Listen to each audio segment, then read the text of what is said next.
Welcome to another edition of your Effective Living series, which is on Citi TV and Citi FM for 2023. We call it the 2023 Starter Pack. This week, we're focusing on emotional and mental health imperatives. And today, we'll be zeroing in on the topic, understanding the love languages. My guest is a friend of the station. In fact, he is a regular panelist, sometimes co-host of the Saturday morning Farm Life program.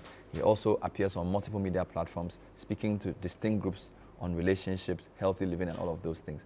Amos Kevinana is my guest. Amos, welcome. Thank you. It's good to see you. Good to see you. Happy Shapa. I've been compared to you. Good. I know you do youth, you do couples, you do singles. Are those the three main areas of your focus? Well, more than that, we also have something for men. Okay. Mobilizing males is what we do, and our intention is to reach out to men, create a safe space for them to be vulnerable without feeling threatened. Because sometimes people think vulnerability is a vice, but we have to show them that it's a virtue. Then we also have singles in 3D, which focuses on reaching singles who are dating, singles in a state of dilemma, and singles who are also in a place of decision making. Hence the 3D. Dating, dilemma, decision making. Yeah. I see. Why do you break the relationships into those parts? So there's youth, there's singles, there's men, there's women, there's couples. Why is it important to do those compartments? Well, for now, I think that whenever you are reaching out to individuals like the clusters we have, they have distinct needs. They also have common strands that are similar to each other. But whilst we reach out to their similarities, we also create the dissimilarities and give it attention. So for instance, the women's one is called Females in Fellowship Hangout. That brings women together, and it focuses on three areas: their rights, their responsibilities, and the concept of royalty. Yeah, so that's what it does. Then we go to our couples project, Creative Couples. Conclave is the meeting.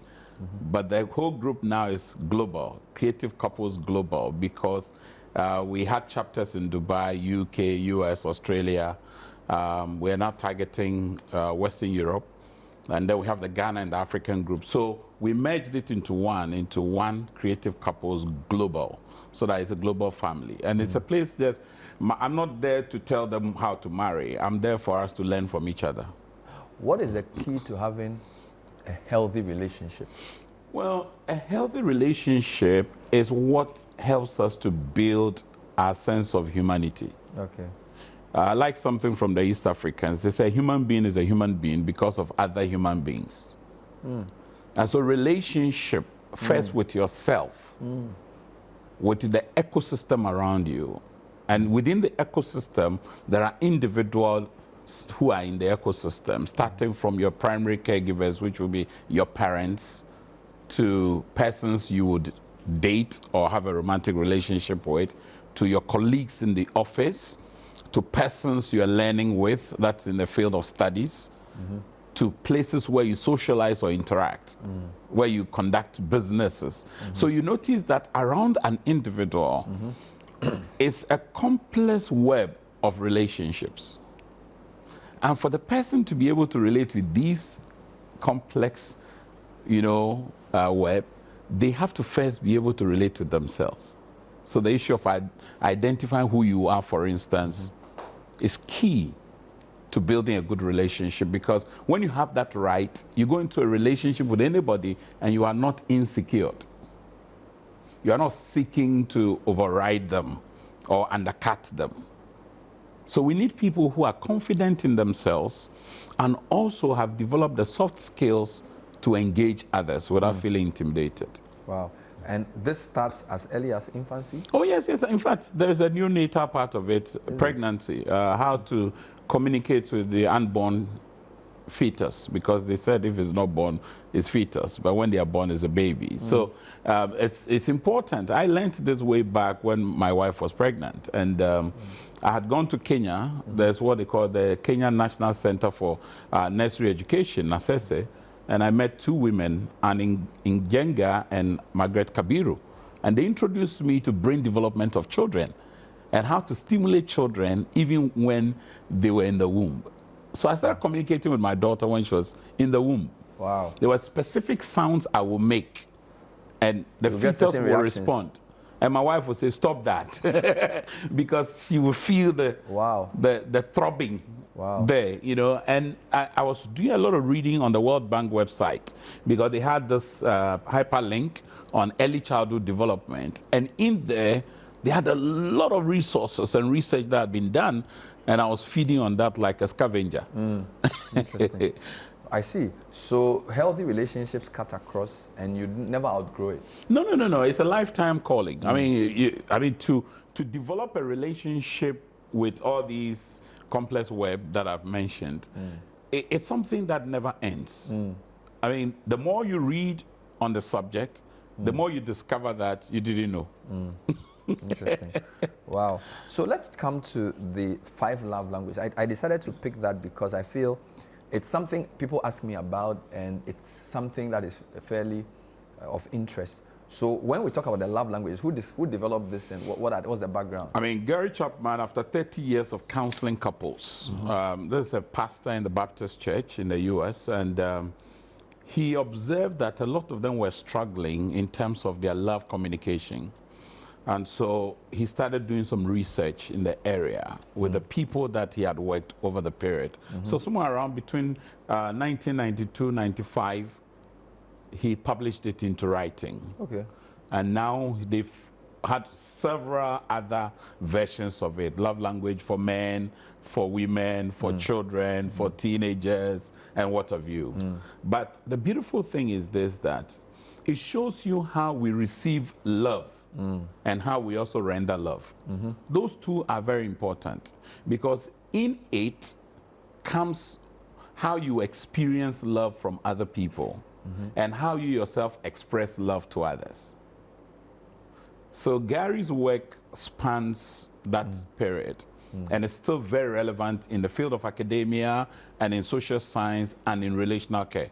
So it's actually possible that the way you receive love or prefer to receive it is different from the way you express it. Exactly, exactly. But more than ever, you would also notice that there is a correlation between how you show people how much you love them and how you expect them to love you. It's like personality types. Nobody is a pure breed. Nobody is a pure breed. So if you talk about sanguine, choleric, melancholy, phlegmatic, and the likes, and then the supine personality, you will discover that nobody is thoroughbred sanguine. You are sanguine with something, but usually you are described by your dominant trait. In much the same way, all the studies I've done on the love language, I discovered that nobody has a pure breed of a particular language. I call it dialect because I like that to bring it to our context as Ghanaians. We have several dialects. So for instance, I'm married to Sister Soso, and so I'm working with this colleague in the office, and the person speaks a dialect of service. And I'm trying to use words of affirmation. So when the guy comes or the lady comes to the office, you compliment them by the way they look, how they're dressed, or their attitude. But they don't really see that. It doesn't resonate with them because they are wired for service. Wow. So your words of affirmation to them is like scratching where I'm not itching. And you haven't done much, even though in you are putting in a lot of effort to render that. But the recipient isn't feeling anything, isn't connecting with what you're doing. So you're actually not doing anything for them. Wow. And that is why in a relation setting or even in the work setting, you can express your love to another all you can. Yet the other party, who is a recipient, doesn't feel loved. That is wild. And that can be frustrating. This is the Effective Living series. We're talking emotional and mental health. This is week 2. My guest is Amos Kevin Annan. And we are just beginning to explore what we call the 5 love languages. Says Gary Chapman, after 30 years of counseling and teaching, came up with these. You know, we are ahead of ourselves. You didn't even give us the 5. So what are the 5 love languages? All right, okay. So Gary discovered that some people's one is physical touch. Okay. There is gift giving or gift receiving. Okay. There's words of affirmation. There is quality time. And there is gift. Have I repeated myself? So physical touch. Yes. Gift giving. Gift giving. Service. Words the of last affirmation. one is service. Quality time and service. Service, yeah. So let's go through one by one. Physical touch, I think we all know what that means. Well, it means more than that. Because there's a touch and there's a touch. Okay. When it comes to touch, there is an abusive touch. Okay. There is exploitative touch. Okay. And there is romantic touch. Okay. So the people whose love language is physical touch, which touch are they talking about? They're talking about touch that does not threaten them. Doesn't threaten them. It doesn't produce discomfort in them. But they are very physical. They're very physical. They're very huggy. Like my two daughters. I have two daughters. The older one is not huggy. The younger one can hug you 100 times a day. So clearly that's one of her love languages. Yeah, it is. You know, the older one, she's comfortable with service. So, I need this, daddy. Get it for me. So service, what does service mean in this Service context? is rendering, you know, being there for people, serving them, supplying their needs, making sure that whatever it is that makes them comfortable. So you solve problems for them. You solve problems. Not necessarily solving their problems, but meeting needs. Meeting needs. That require you to serve. So for instance, running errands. Okay. You go to campuses, very common. Well, whilst I was at Pentecost University, where I served for 15 years as the university's counselor, I mean, there you find students running errands for others, doing photocopies, binding stuff for you, and they will never tell you you're looking good. And yet they do everything to make sure that your life is livable. That's what a person whose love language is service does.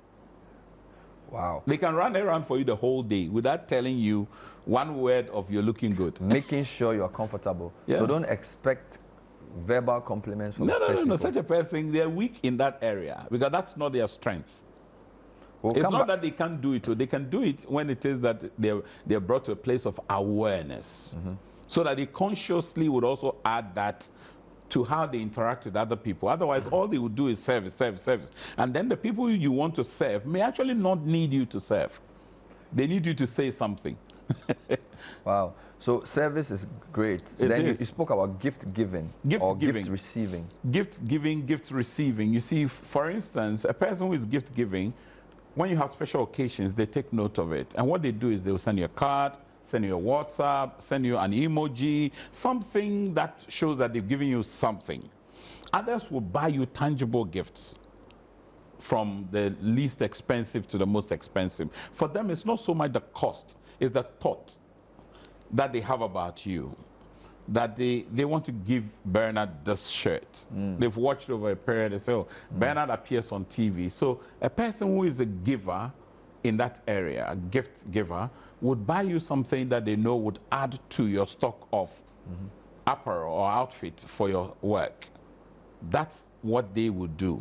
They can also take you on an outing just to buy something for you, not necessarily to have a conversation, because they don't tend to want to have a conversation. They just want to give you something. If you're not careful, you think that they're trying to buy you off. That's the threat with that. The other one is also that sometimes they can give you something you don't need. I mean, and the interesting thing with gifts is this, that anytime you receive a gift, the giver is actually part of the gift. Okay. And how you handle the gift is crucial because it sends signals to them as to whether you value it them. Or you don't value it. So if you mistreat their gift, they may interpret it to mean you don't regard it well. I mean, for instance, and if they give you a gift and you have never used it, they will ask you. I mean, I remember some people gave me cloth, wooden cloth, some time back. I don't see you wear it on TV. Where is the cloth? So they asked me, don't you like it? Haven't you sewn it? don't you have anybody to sew it for you? So I noticed that they were worried that I haven't used it. So I had to find a place nice way. and wore it. Took a photo and sent it to them. At least I've done that. Wow. You know? So that's gift giving. So the giver interprets both your use of the gift as a treatment of themselves because they give themselves as well. Yeah. That's very powerful. The gift and the giver are together. That's wild. Let's come to words of affirmation. Words of affirmation. These are persons who use words to validate you. They tell you how much you're worth through the things they say. So they are very mindful of hurting words, so they stay away from that. They use compliments. They use words that actually gives you like a push. They're nudging you forward with praise. But see, they are also prone to potential flattery. And when you have somebody like me who has a philosophical view that says flattery is hatred in disguise. Hey, that's your philosophy. Yeah, it's one of my philosophies. You know, so when when a person is not giving to words of affirmation, you compliment them, their first drift is to suspicion. What is it that the person is looking for? Why is he saying this? Why are they saying this? So skepticism takes the lot of people who are not giving to affirmation. Wow. But people who are giving to words of affirmation, they say it to you quite often. And once you hear them repeatedly saying good things, oh, you're looking good, or you're a smart person, or you know how to solve this issue. If you're looking for someone who can fix this thing in the office, talk to Bernard. If you want somebody who can write well, talk to so and so. You know, that person has found out who is suited for what. And they use words. They're very strong with words. But they are the strength of their words is not to hurt, but to help you. So that's the advantage with words of affirmation. Yeah. And then quality time. Quality time. You see, those individuals are persons who are there for you. And it's not usually the length of the time, it's the quality of the engagement. So it could be a brief moment, but it's a memorable one. They treat you queenly or keenly and make you know that they are giving you full attention. So hardly would you find somebody who gives you quality time on their phone and they say, talk, I'm listening. They will never do that, because for them, eye contact is key. So when they're with you, they are engaging you. They are really into their nodding. They are you know, drifting forward. Sometimes they go backwards. Their facial expression, and then also sometimes their contact also would indicate that this person's, they are using these skills to convey same. And it's important that we all understand that people are different. And therefore, for as long as we remain different, we would express and experience love differently. These are very revealing truths you're bringing out. So physical touch, gift giving, words of affirmation, service, and quality time. One of the things that baffles me is when you said it's possible to be a giver, or it's possible to express your love in one of these languages, but your reception is different. I find that baffling. Oh, yeah, that's the reality. So, for example, if my love language is giving, you're saying that even though I like giving things to people to show I love them, I may not necessarily think that by you giving me things, you are showing me you love me. At all. That is remarkable. You know, and that is why we have to study one another. So your colleagues in the office, you've got to watch them closely. Sometimes they can verbalize what it is they expect. Other times they may not even be aware that this is how they're wired. It would take some other individuals to give them that feedback. The question will be whether they are willing and ready to be that open to receive the feedback without an iota of skepticism or scorn. Because sometimes people can be very cynical when you're giving them such feedbacks. I mean, my wife, when I met her, gift giving was my main mode of expressing love. But I realized that she preferred quality time and words of affirmation. And it took me probably half of the relationship to discover that. That's the reality. And where I sit, because I moderate and mediate in many marital and relational issues, I have seen people who are loving. They are loving. Look, one guy took his wife abroad. 3 nations, Paris, Belgium, and the Netherlands. Hey. The woman came back and said, that's not what matters. I mean, I'm telling you, somebody would die for that. Why? Because the guy was not there. Oh. She went on the holiday alone. She wants quality time. She wants quality time, and quality time is defined in the presence. So you have to be with me. You have to be there. Don't send me to Dubai. No. With a and shopping don't come when I don't need you. That's the thing with those with quality time. If you are there when they don't need you, you become a nuisance to them. Wow. Because you've got to be there when they need you. And how to determine they need you is a mystery. So let's go back to this. So the man gave the woman gifts, and the woman wanted quality time. Quality time. But a lot of people don't tell you what they want. That's the thing. So is this something that you discuss in a relationship, or is this something you discover through experience? So for instance, parents can observe their children, like I've observed my daughters. I've noticed where this one leans, where the other leans. So my relationship with them is actually within the space of their comfort, not in their discomfort. And you notice that they do likewise towards me. And they relate with me differently. Look, the younger one, there's nothing I would do without her passing a comment. When I dress, When I do anything, I appear on radio, TV, she has a comment to make. Words of affirmation. The older one doesn't care that much. She can do that sporadically, but it's not her main thing. She would rather run errands. That, can I do this for you? Can I type this for you? She's doing that. So it's important that parenting notices as early as possible how the children experience and express their love. Now, the other thing also is as you grow, modifications occur depending on the social context in which you find yourself. So I know people who primarily, when they were younger, gifts was a big thing. But as they grew, they have, not that they've lost interest in gifts, they have so much that they don't need gifts. Now they realize that there's something bigger than gifts. So you realize that they're looking for somebody to validate them. You know, so you're saying this can even change? It can change over time. I know people who have taken the love language test just before marriage. And 10 years in marriage, they went back and took the test and they realized their love languages have changed. This is complicated. Like personality. Me, I'm very private. I'm not too public. I mean, until social media, I got into social media space. I love to be in my small corner somewhere. But a lot of people who have engaged me on radio, TV, or public communication will think that I'm an outdoors. You know, I'm not. This whole Christmas, I've been home. There's no motivation to go out. Wow. I'd rather be there with my home than go out there, unless I have public service, you know. So you pulled me out. Otherwise, I'll be hidden in my cave. Wow. This is still Effective Living series, and we're talking to Amos Kevin Annan. Obviously, these discussions are just scratch the surface discussions. There are deeper dives where if he does the Farm Life and other platforms he appears on.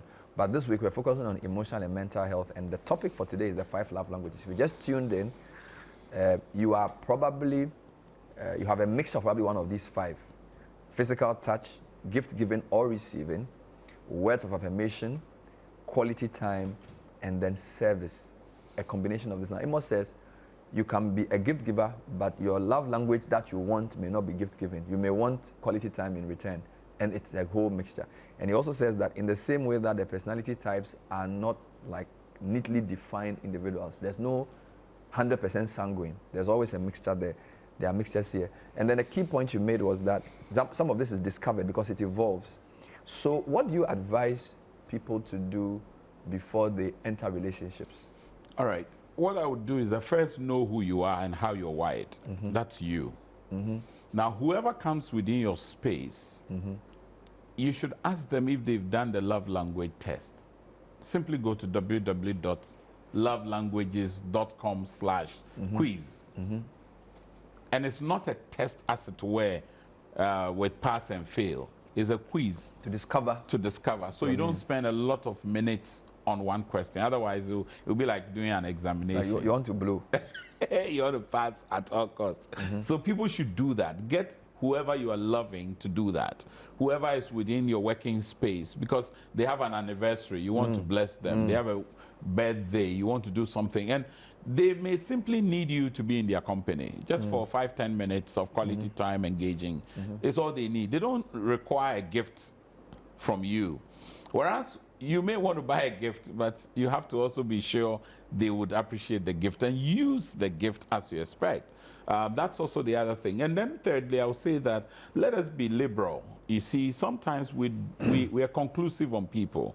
I've observed Bernard over a period, so I assume that given the way he does his things, he will be looking for this. Let them actually verbalize same, because you see, if you have expectations of others, those expectations must pass 3 tests. The first one is the disclosure test. The second one is the discussion test. And the third one is the decision-making test. So you have to disclose your expectations. Otherwise, you can't hold anybody to it. You secondly have to discuss the expectations. Otherwise, you can't hold anybody to those expectations. And the third one, decisions must be made around those. And it is the decisions that have been arrived at that we benchmark our choices and decisions and actions. Wow. I see a lot of people in relationship with expectations. They haven't discussed it. They haven't disclosed it. So there was no decision made. So the expectation is unrealistic and unrealized. Leads to frustration. I saw an e-card where they were getting married, and then the lady said, I'll make sure my unrealistic marital expectations will make sure we fail. Oh, Lord. Can you imagine? So disclosure, yeah, discussion, yeah, decision. decisions. Yeah. And this is not a one-off. So No. as you said, it evolves. So pre-marriage, you may have this by 5 years into marriage, things may change. Oh, it will change And drastically. That is, and this is not just in marriage relationships. No, We are talking no. about in the context of work. Work. So for example, your boss. Your boss. How do you know? I mean, so maybe your boss thinks that your presence is work. So every day you have to be there. Yeah. So if you leave the office frequently, it's like this guy's not serious. Yeah, you say you are not serious. Meanwhile, you are doing a lot of work. You have to tie it in. And the interesting thing with this love language things, you also have to tie it in with their personality type. So for instance, a choleric boss wants to see KPIs achieved. He's not going to shower praise on you. When a choleric boss is late for work, when he enters, he just waves at everybody and goes to work. A sanguine boss, on the other hand, was late, mindful of being late, because they don't want to lose relationships. Unlike the choleric. Cholerics don't care losing a relationship as long as they get the work done. So they can literally step on you to achieve their targets. The sanguine is afraid of losing people, and therefore, even when it hurts, they want to look nice. So he will stop and greet everybody on his way. Whilst he's late. He's late to work. But under no circumstance would a choleric do that. Where do you talk about these things? What's your next program? Well, I mean, the next program is in April. We're taking couples to Jirapa. Nice. Well, we decided to take them away from the mini seminars and all that. So we're focusing on 3 things. The first one is sex. The second one is we're looking at... I guess everything starts with S. For you, everything must be the same. So D, everything is the same. Definitely. You know, so we are looking at sex, we are looking at spiced up relationship, and we are looking at safari. So that's for the... We are going to Cozy Hills Hotel. In April. AKA Jirapa, Dubai. Fantastic. And I'm sure you do other things that we'll get to hear off on the show. Yeah, always definitely. great talking to you. Amos Kevin Annan, I mean, what do you call him? I think he's my pocket relationship expert. Amazing guy, a part of the Citi team, immediate past Deputy Youth Director of Church of Pentecost, also Counselor of Pentecost University College. He's done that in the past. Now he's the global head of the Creative Couples Global. Thank you, Amos. Thank you too, Always Bernard, a pleasure for having me. you. It's an honor. We hope you learned something. If you want more, get onto the website of Gary Chapman, read his book, and I'm sure you get more. My name is Bernard. We'll be back with another exciting edition next time. Bye-bye.